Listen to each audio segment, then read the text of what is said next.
To access the website editor, head to the left on the menu and click on Sites. Then there's some tabs at the top. Click on Websites. This will open up your list of sites. Click on that again. This will open the pages of the website so you can edit each one individually.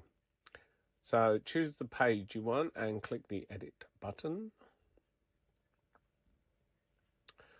Now here's your website, so you can just click in the different elements and change up text and graphics this way.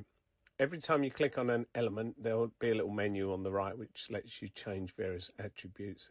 But if you just want to change simple stuff like some of the wording, you can just click on the element, your cursor appears, and you can just type away, change some words, add bits of text, that kind of thing.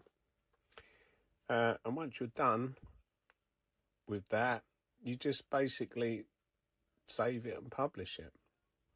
So it's really simple to make little changes like some text, phone numbers and images. But there are more videos showing you how to do these other tasks. So yeah, that's it.